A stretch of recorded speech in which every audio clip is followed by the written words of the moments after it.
Okay, welcome. We're going to give this a shot here for Chapter 11. We're going to be looking at assault, battery, and other crimes against the person. We're going to have some tricky vocabulary in here. Again, some of this vocabulary issues are going to be the same issues we talked about with a number of the earlier chapters where there is a kind of a popular definition and then there is the actual legal definition, so a little bit different. Sorry, the squeaking. I just oiled my generator, hoped it got rid of the squeak, but apparently not. Okay, so again, moving on, we've got these learning objectives. Again, useful to take a look at. I would always encourage you to see how they are, but not absolutely vital going through this. I think maybe perhaps a quick glance at them and then come back to them after you listen to the lecture. Okay, so the crime of assault. I guess the first thing we really have to do here is we have to come up with a simple definition of assault and then talk about how that definition changes. So initially, when you're talking about assault, what do we mean? And what do we mean with its related term of battery? Well, traditionally, when I said assault under the law, if you picture someone cocking back their fist ready to punch you in the nose, so that's the punch in the nose, but when I cock back my fist, you are being placed in fear, concern, I guess, another way to look at it. You're being placed in fear that I'm going to hit you. That is an assault. So it requires that I'm intending to hit you or intending to instill the fear. This is an assault. When I actually hit you, when I punch you in the nose, that is the battery. Now, the problem is much of this language has been modified by new statute. So North Carolina, for example, doesn't use the term battery very much. It's simply not in our assault statutes. We tend to use the term attempted assault and assault. So let's stick just a little bit of a pin in that, and just go forward from here, and then maybe when you see some of the actual North Carolina crimes, it'll be a little bit clearer. Okay, so in North Carolina, we have really two types of assault. And we call the first type of assault the overt act. That is, you attempt with force and violence to immediately physically injure someone. Okay? Or the second type of assault is you menace, the menace of violence, sufficient to put a reasonable person in fear of an immediate physical injury. Those are the two types of assault that we have. Now, you have to be, you have to understand that assault comes before battery. That an attempted battery is in many ways an assault. Okay, attempted battery requires proof of intent to injure. You have to intend to create the apprehension of fear, and you have to have the ability to do so. So if I call you up on the phone and say, I'm going to punch you in the nose, that is not an assault. It may be something in North Carolina, for example, called communicating a threat, but it's not an assault because I'm not going to immediately be able to because we're on the phone. So is it immediate? Are you placed in fear? And is it going to be physical? Now, North Carolina begins with one of the most common crimes that you're going to see charged is simple assault. So what are the elements or the parts of simple assault? Well, it is simply that you commit an assault. Remember, there's two types of assault in North Carolina. You actually hit someone or you place them in fear on another. There's no such thing as self-assault. A simple assault, if that's all there is, no injuries, no weapons, no nothing, a simple assault is a Class 2 misdemeanor.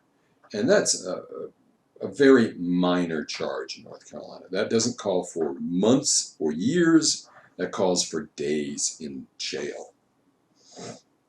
Now, if we move up from there, all states, so says your text, have separate statutes that have aggravated assault. So again, if we go back, this is your simple assault in North Carolina, right? North Carolina General Statute 1433 commits an assault on another. And you notice there's no sort of flavor with that. Doesn't say you used a weapon, didn't say you hurt multiple people, doesn't say there was an injury. Class 2 misdemeanor. If we go forward and we talk about aggravated assault, and we're going to look at some of the more serious assaults in North Carolina in just a bit, they are more serious, and they really are going to carry much more substantial penalties. So, we have a number of different assaults, and we classify them in groups. So we have assaults that are inflicting types of injuries. We have deadly assaults. We have assaults with firearms. We have assaults on different types of people, by age, by gender, by occupation.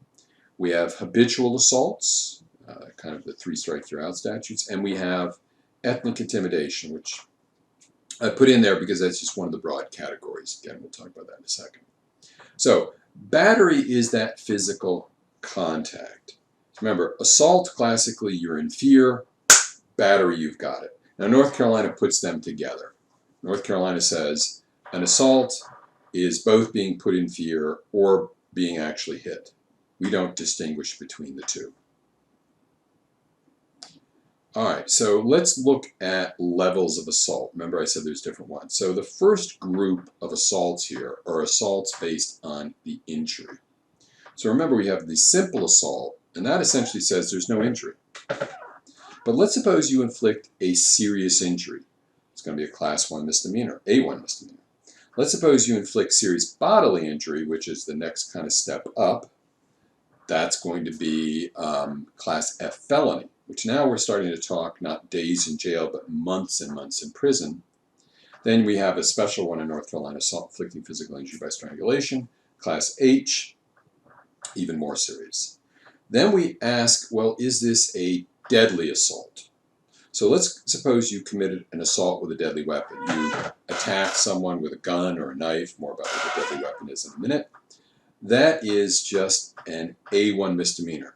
But if you did it with the intent to kill someone, it's class E felony. And now we're looking at years in prison. If you actually inflicted serious injury, even if you can't be shown to intend to have killed them, it's a class E felony. But let's suppose the worst case scenario here, before we would get to a murder charge, assault with a deadly weapon with the intent to kill, inflicting serious injury. So I shot you in the leg. Okay? It's a class C felony. Now again, depending upon your prior record level in North Carolina, you could be looking at 10 years in prison for a crime like that. We also simply have the charge assault by pointing a gun. If you point a gun at someone in North Carolina without justification or excuse, it's a criminal act. All right, what are some of the defenses to battery? And we've really looked at a few of these. We've touched at a few of these already. But they can include self-defense. So proportional response of force. 2, the conduct was lawful or necessary to prevent an escape, accomplish an arrest, or detention. That means you're going to have some authority to do all those things. If you had consented to it because it was sports. So if you get into a boxing ring with someone and you get hit in the nose, you can't say, well, whoa, whoa, whoa, that is an assault. It's not. Or a battery, actually, as your term book uses it. If a parent, a guardian, or a person acting what we would say under the old Latin in loco parentis, in the place of the parent, uses force to discipline a child, that can be a defense. Now, notice, if you just decide, Junior has just ticked me off, I'm going to hit him. It's not for discipline, it's just for your own enjoyment. You can't do that. If you hit a child without justification, it's going to be an assault in North Carolina or a battery here. Now, sometimes the offensive touching, because an assault is the being placed in fear of any imminent, immediate offensive touching, and the battery is that actual touching. Sometimes that touching is consented to. Sometimes that touching is accidental. If we're walking in the hallway and you stop short and I bump into the back, your back, well, you consented to that. Well, excuse me, that is an accidental touching.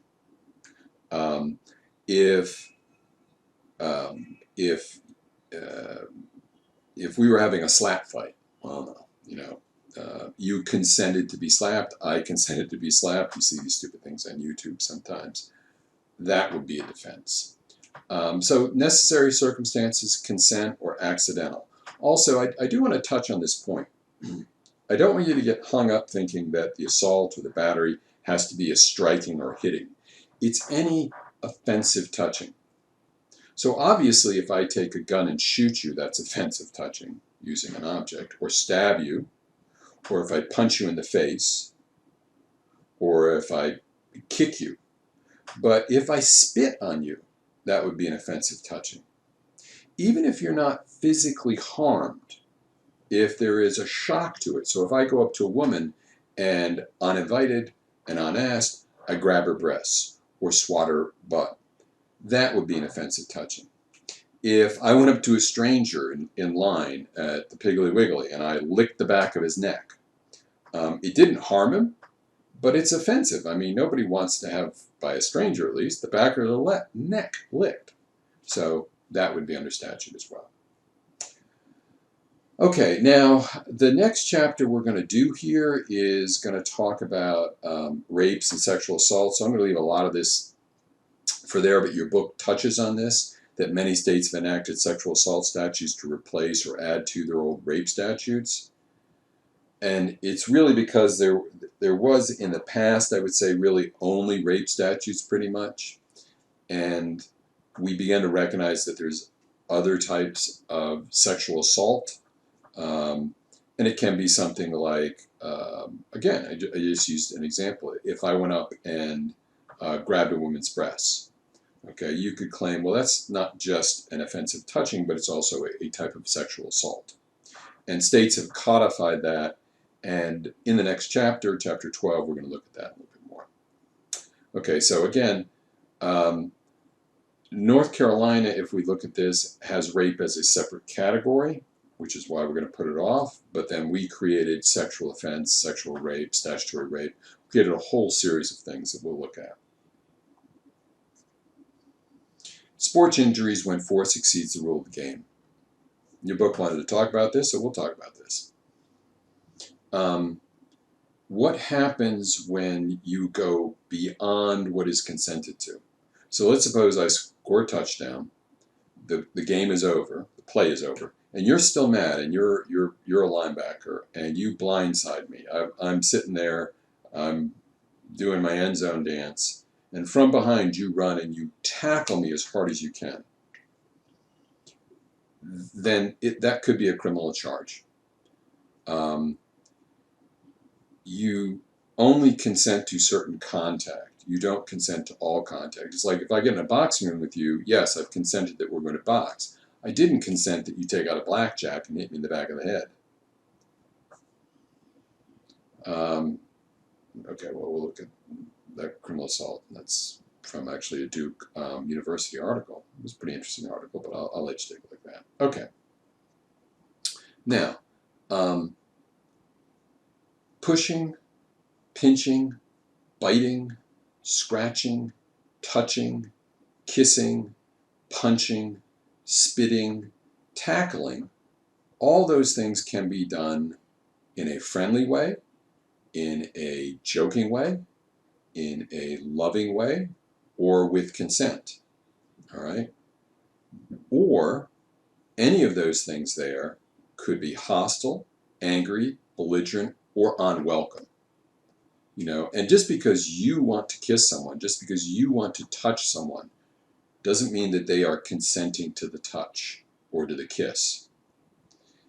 Now, if it is an accidental, so again, if I accidentally push you, accidentally punch you, or I'm talking and I spit on you, okay? Well, that's not going to be an assault. But if I do it intentionally, it could be. Now, if the conduct provoked a disturbance, then you can get charged with something even greater.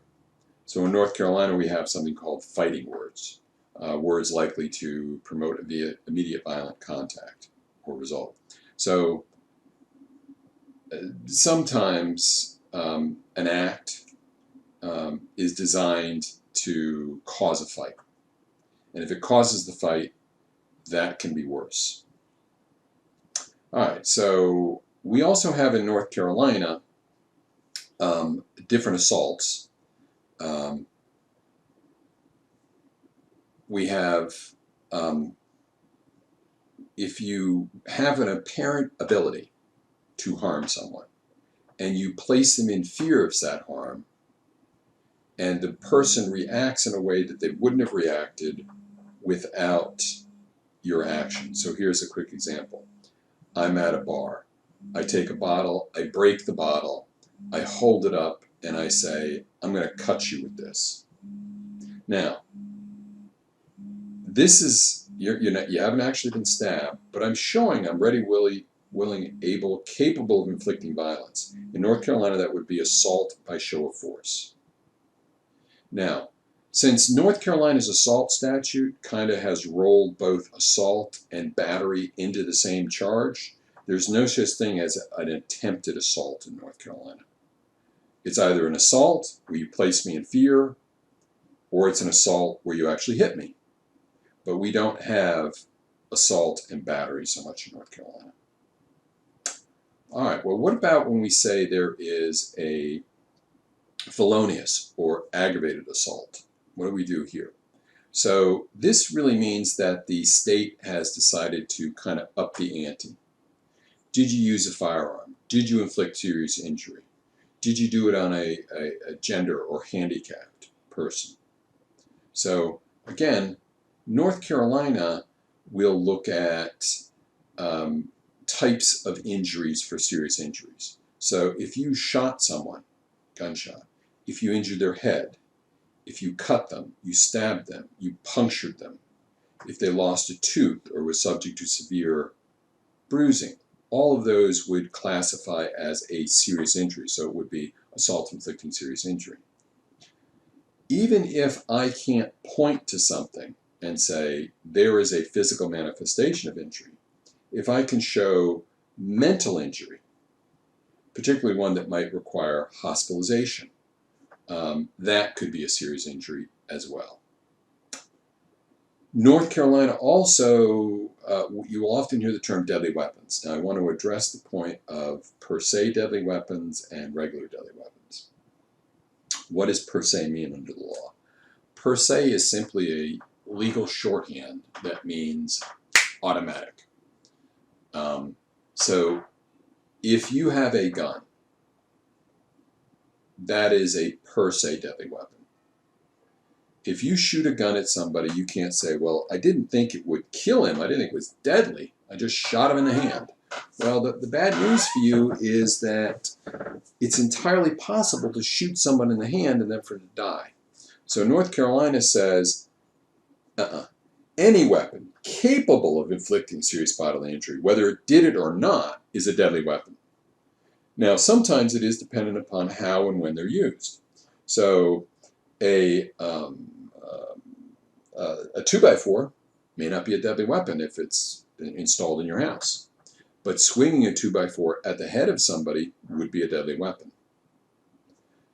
So we look at how the thing was used. Now, some things, as I said, per se, automatic, deadly weapon, discussion over. Other things, no, let's look at the context. All right, now your book talks about mayhem and malicious disfigurement. Mayhem is an injury that cripples or mutilates someone. Now, there are lots and lots of statutes on these. North Carolina has some specific ones that we're going to just touch on in a minute. And we also have a mayhem statute. But basically, did you intend really to maim someone and disfigure them? That's usually when you're going to have a mayhem charge.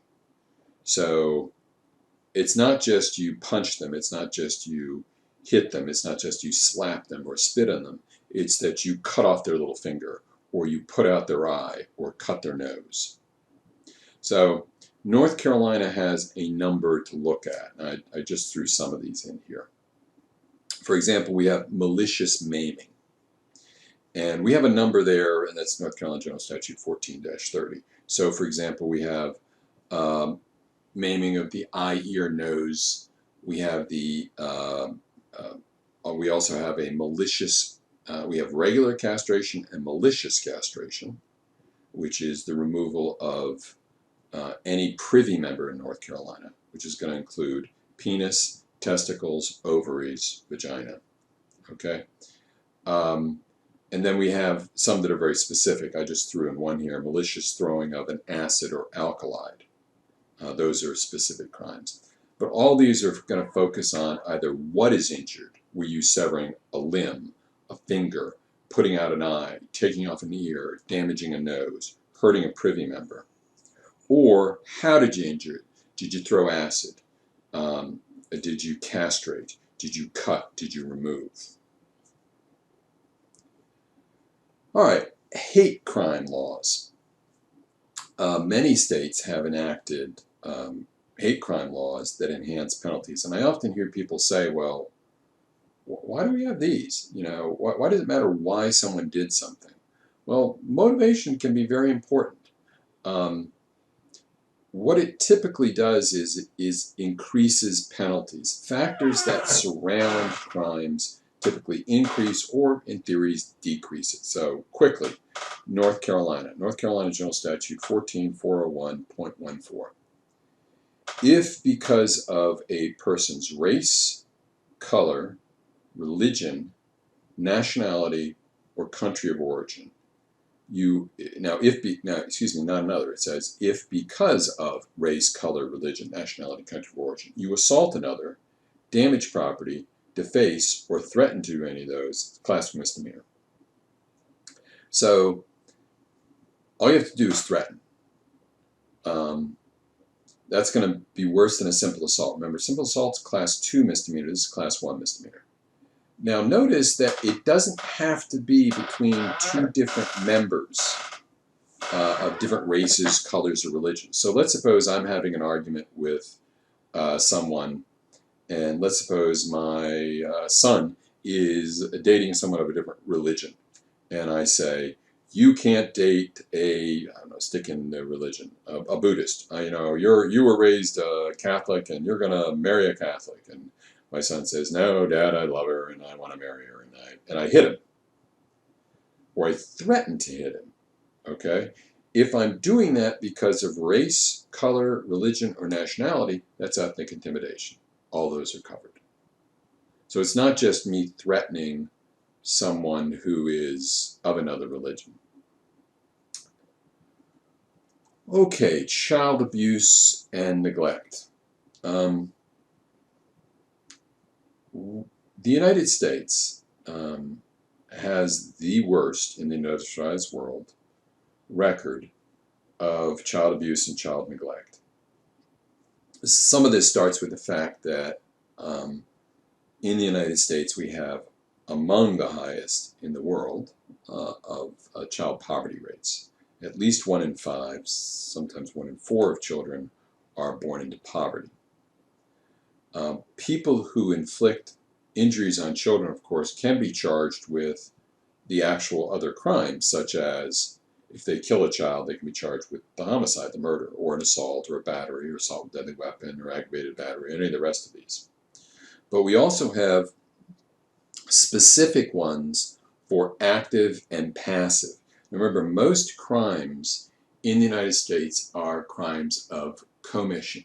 You went out and you committed the act. You did something positive. Child abuse, child neglect, is one of those very rare areas where you can commit a crime by omission, a failure to do something. So if you fail to feed a child, fail to care for a child, fail to take a child to the doctor when they're injured, fail to provide clothing, shelter, warmth, all of those are failures. You're not actively punishing the child, but you're passively, and you can be charged. We also have in North Carolina a duty to report. Certain individuals, primarily teachers, and also school administrators, have a duty to report what they believe to be instances of child abuse. Now, you might say, well, how often would a teacher actually see child abuse? They don't usually see it. What they do see is they see the results of that, the bruising. So think about what a injury looks like when you're a kid. If you've recently suffered an injury, think about back to when you were 10 or 12 and you had an injury. You're running on the playground and you fall. So what gets scraped? Your hands. You throw your hands out and your hands get scraped. But if a child is being beaten, instinctively what that child will do is it will throw up its hands to shield its face. And then you're going to see a pattern of injuries that are not something that typically happens to a child, but typically happens when a child's being beaten. So bruising, for example, on the back of the arm is a good indication. Now, again, there can be reasonable explanations, but it could be something that a school teacher has to report. So, North Carolina has all types of different child abuse statutes. We have misdemeanor child abuse all the way to serious bodily injury. We also have things that cover sexual acts and/or child prostitution. Now, all our child abuse statutes pretty much apply only to people who are the parents of the child or the caregivers. We also, by the way, have patient abuse if you have a patient in a hospital or medical facility and they suffer abuse. It's under statute. We also have abuse or neglect of disabled or elder adults. So if you are caring for an elderly person and you allow them to be injured or suffer, you are chargeable under statute. In fact, in North Carolina, there's no excuse not to feed your child. Poor, rich, anything, you got to feed your kid. But if your parent is suffering neglect, can I say, well, it's my parent, I'm responsible for my parent? In North Carolina, we say, yes, you are. If you can take care of yourself, your own family, and there's any reasonable amount of money left over, you have to care for your parents. You are legally required to. Okay, let's talk about kidnapping. And this, we're going to talk about asportation here in a minute, but typically we required kidnapping. That is, that you had to grab someone and physically move them, what we called an asportation. The modern kidnapping statutes are a little different.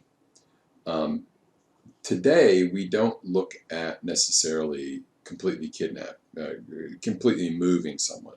We can look at things like taking someone hostage or holding someone and sexually assaulting them. So let's suppose, and this shows you kind of how complex the law can be.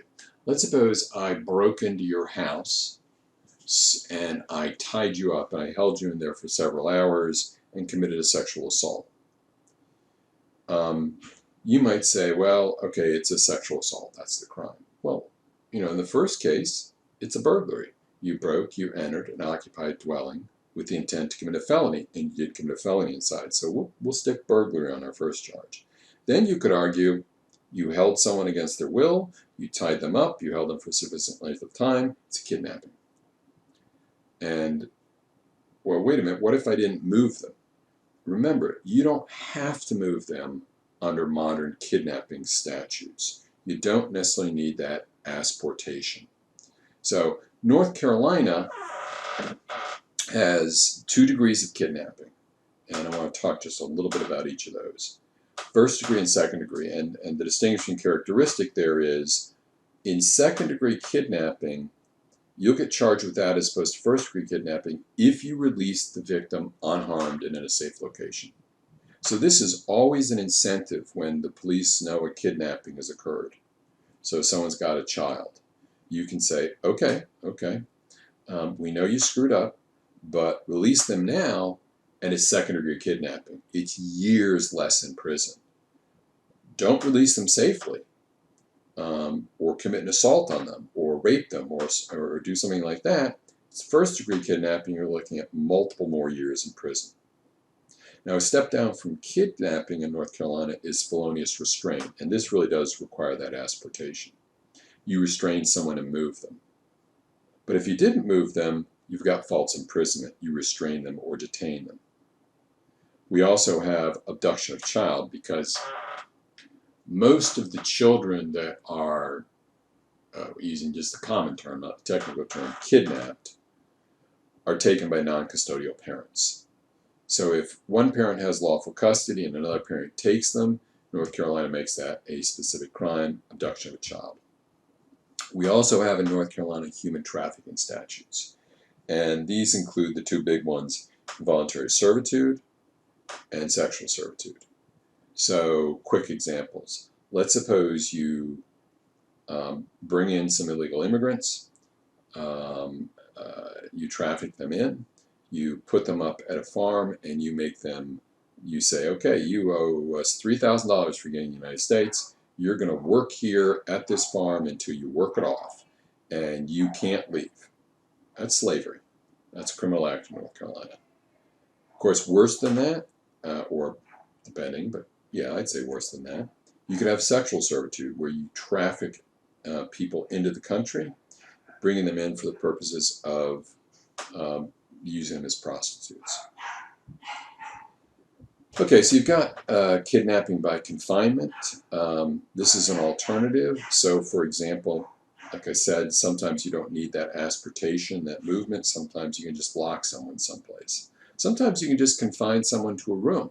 So there was a case in Raleigh, for example, quite a few years ago now, where someone was trying to exit a warehouse, and the security guard locked the gate.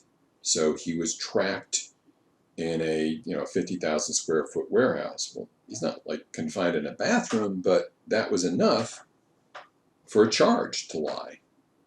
So when we're talking about confinement, it's just me restricting your freedom of movement. We do also have hostage taking, little bit more common in movies, I would say, than in real life. And there's that asportation. Okay, false imprisonment. This is a separate one. So the defendant confines or restrains the liberty or freedom of movement of another. There are exceptions to this. So I'm going to touch on one here, and I don't want to go too far down this rabbit hole. But the 2 ones you're likely to see the biggest are, well, what happens if I suspect someone of shoplifting and I hold them briefly in a store? Under North Carolina law, a merchant, someone who deals in goods of a kind, has what is called the power of merchant's privilege. If they can reasonably articulate why they believe someone is a thief, they may detain them for a brief period of time to search for the stolen goods or for authorities to arrive.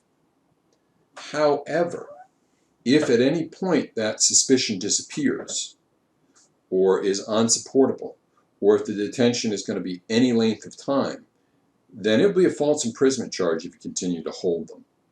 And the same can be true of children. The same actually can be true of law enforcement as well. If a law enforcement officer, without justification, put someone in the back of his police car, they hadn't committed a crime, they hadn't done anything, locked them in, they couldn't leave,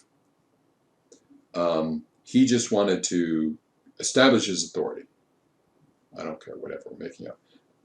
Theoretically, that's not practically going to happen, but theoretically that police officer could be charged. As I said, most children that are taken taken by non-custodial parents. We have specific statutes in North Carolina. Family violence and disturbances. One of the things I teach my class is, if you're going to be assaulted in the United States, if you're going to be murdered in the United States, if you're going to be the victim of a crime in the United States, it's far more likely that it's going to be someone you know. And if it's than any other individual, it's also far more likely you're going to be assaulted by a family member. So who's going to assault you? Well, of course, the big one is spouses attacking each other, but also parents attacking children, or children attacking parents, or children attacking other children. All states have statutes, and North Carolina is no exception, about this family violence issue. Simply because, now like I said, you still have some parental authority, and a parent can exercise reasonable authority over a child. But there's no spousal authority. If you don't like what your spouse is doing, you can't hit them. Those days are over. North Carolina has what is called a 50B. This is one of the things that can trigger a crime. A 50B means you went down to the magistrate or the district court and you said, the person I'm living with, boyfriend, girlfriend, significant other, husband, wife, I am in fear. So what we do is we say, okay, John Doe, you're afraid of Jane Doe because she's assaulted you. We're going to give you, John, a domestic protective order, a 50B. Jane cannot come within 50 feet of you. I don't care if you were occupying an apartment together. She comes to the apartment, you say, I got a 50B, she's got to leave. So we have escalating penalties if you violate it once, or if you violate it multiple times, it's worse. If you violate it with a firearm, it's really serious. And if you were to enter a safe haven, an area for battered spouses, that'd be worst of all. We do have assault and battery and other crimes against the persons that happen in the workplace and in public schools. Our estimates are there's about 1 million violent crimes at work. There are, of course, crimes that occur in public schools, and increasingly we've at least talked about school shootings. Now, those statistics are a little bit more slippery, but many, many states have specific statutes about addressing all these elements. Let's just talk about school for a second. I talked about domestic authority, where a parent had the right to use force against a child for discipline. North Carolina recognizes the authority of police officers to use force, obviously, but also of teachers. I may use reasonable force as a teacher to maintain my authority or discipline inside a classroom. Now, that doesn't mean that I can hit someone just because, Johnny, you came in with a Minnesota Vikings shirt on and I'm a Packers fan. That's not good enough. But if Johnny was spitting on another student or attacking as a teacher, yes, I can lay hands upon him. Road rage, violent and aggressive driving. The leading cause of homicide in the United States is not bizarre murders where people plot to kill other people by poisoning their waffles, or crimes of violence where people break into people's houses to shoot and kill them. The number one way you're going to get killed is by someone who's abused alcohol or drugs and then are driving a car. It is the leading cause of deaths in the United States. Now, We have in North Carolina, I talked about this a little bit last week, felony death by motor vehicle. We have different charges that might address this, but these types of death are the 9th leading cause of death in the world. Okay? They can wind up, when someone dies in an accident, with a criminal charge, even if you're not drunk.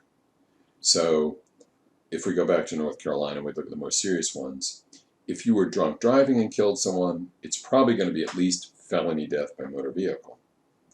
But even if you weren't drunk driving in North Carolina and killed someone, let's suppose you were speeding or mad or, were cutting in front of someone, hitting your brakes, and you caused an accident. That's at least going to be misdemeanor death by motor vehicle, which could result in, it depends on a lot of factors, but up to 2 years in jail.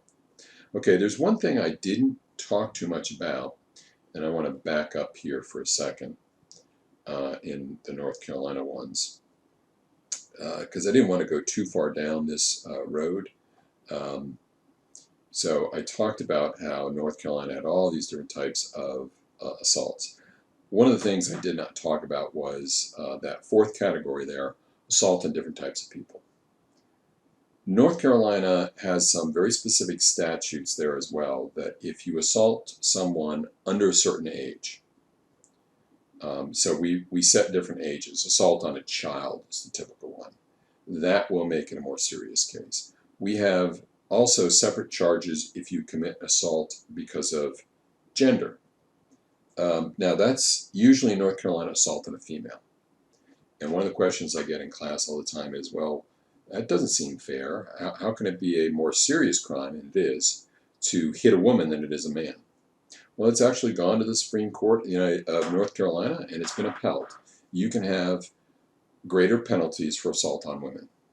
We also have some specific ones for assault on different occupations, making it worse. And if you just think about this one for just a second, it makes pretty perfect sense. And that would be things like assault on police officers or assault on emergency medical technicians or firemen. All of those carry greater penalties than simple assaults. Okay, I just wanted to touch those because I didn't get back to them in time. All right, other than that, that's about 40 minutes. I hope you enjoyed it. I will talk to you for the next time.